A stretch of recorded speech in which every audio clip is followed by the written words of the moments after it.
Brought to you by V-Guard. Nashik शिक्षक मतदारसंघातील अपक्ष उमेदवार विवेक कोल्हे यांचा जोरदार प्रचार सुरू आहे। आज ते अहमदनगरच्या दौऱ्यावरती आहेत। कशा प्रकारे प्रचार सुरू आहेत, कारण तुम्ही सगळ्या नाशिक मतदारसंघ जो आहे तो पिंजून काढतायत? निश्चितपणाने चांगल्या पद्धतीचा प्रतिसाद पाचही जिल्ह्यातून मिळतो आहे आणि स्वाभाविक तसाच प्रतिसाद नगरमधूनही मिळतो आहे। अनेक शिक्षक, प्रथमतः मतदान करणारे मतदार हे सगळे उत्सुकतेने माझ्या पाठीशी भक्कमपणे उभे आहे आणि मला खात्री आहे की येत्या 1 तारखेला 26 तारखेला ते भरघोस मतांनी त्या ठिकाणी माझ्या पाठीशी उभे राहतील। भाइयों बहनों, उनके राज में पावर रहे अनस्टेबल और हम रखे सब स्मूथ और स्टेबल। हमारा नेता कैसा हो जो स्टेबल पावर दे वैसा हो। अब की बार वी गार्ड एसी स्टेबलाइजर का चमत्कार।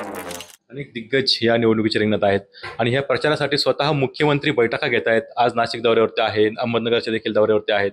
कसं बघता याच्याकडे? नाही, प्रत्येक जण आपल्या उमेदवारासाठी त्या ठिकाणी प्रचार करणार। ज्या पद्धतीने मुख्यमंत्री त्यांच्या उमेदवारासाठी प्रचार करताय त्याच पद्धतीने सर्व शिक्षक संघटना, शिक्षक माझ्यासाठी देखील त्या तालुक्यामध्ये प्रचार करत आहेत आणि शिक्षकांचा हक्काचा माणूस म्हणून ते माझ्याकडे बघताय आणि निश्चितपणाने शिक्षकांचा उमेदवार म्हणून ते माझ्याकडे बघताय आणि मला मदतही करताय। भाइयों बहनों, उनके राज में पावर रहे अनस्टेबल और हम रखे सब स्मूथ और स्टेबल। हमारा नेता कैसा हो जो स्टेबल पावर दे वैसा हो। अब की बार वी गार्ड एसी स्टेबलाइजर का चमत्कार। थेट मुख्यमंत्र्यांना बैठका घ्याव्या लागतात, त्याच्याकडे तुम्ही कसं बघता? नाही, त्यामध्ये मुख्यमंत्र्यांपेक्षा विद्यमान आमदारांवर प्रश्नचिन्ह निर्माण होतो की त्यांनी गेल्या 6 वर्षामध्ये जर काम केलं असतं तर कदाचित अशा पद्धतीचं त्यांना विनंती करून मुख्यमंत्र्यांना बोलवण्याची गरज पडली नसती। दुसरीकडे त्यांनी असा आरोप केला आहे की तुम्ही शेवटच्या टप्प्यामध्ये बोगस मतदान जे आहे ते नोंदवलं आहे। कोणी आरोप? दराडे यांनी आरोप केलेला आहे। त्यांनी सिद्ध करावं। मी मराठीत म्हण आहे, बाप दाखवा नाही तर श्राद्ध घाला।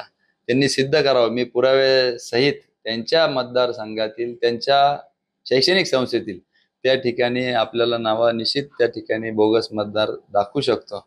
आणि मुळात ह्या निवडणूक लागल्यानंतर मी या निवडणुकीमध्ये उतरलेलो आहोत, त्याच्यामुळे बोगस मतदान नोंदवण्याचा प्रश्नच उद्भवत नाही। या प्रवृत्ती विरोधात माझा लढा आहे आणि या प्रवृत्ती विरोध लढा देण्याकरताच शिक्षक संघटना आणि शिक्षकांनी मला आग्रह धरला होता आणि त्याच्यामुळे काही तथ्य नाही। महायुतीमध्ये 2 उमेदवार आहेत। अजित पवार गटाचा देखील उमेदवार दिलेला आहे, ठाकरे गटाने। त्याचा किती फायदा तुम्हाला होऊ शकतो? नाही, त्याचा किती फायदा मला होण्यापेक्षा शिक्षकांना त्याचा काय फायदा आहे हे शिक्षक विचार करत आहे। महायुतीतही 2 उमेदवार आहेत, महाविकास आघाडीमध्येही असंतोष आहे, कारण की जे आमदार महायुतीतून उभे राहिलेले आहे त्यांचेच सख्खे भाऊ महाविकास आघाडीमध्ये आहे आणि त्याच्यामुळे लोकांना कळून चुकलेलं आहे की हे सगळं साटलोट त्या ठिकाणी चालू आहे। आपले राजकीय त्या ठिकाणी पोळी भाजण्याचं काम चालू आहे आणि म्हणून अपक्ष उमेदवार म्हणून माझ्याच मागे भक्कमपणे शिक्षक उभे आहे। निश्चित आपण बघतो की दराडे यांनी जर काम केलं असतं तर मुख्यमंत्र्यांना बैठका घेण्याची वेळ आली नसती, असं वक्तव्य जे आहे ते विवेक कोल्हे यांनी केलेलं आहे। Camera Vikramankar, Kunal Jaykar, TV9 Marathi, Ahmednagar. Brought to you by V-Guard.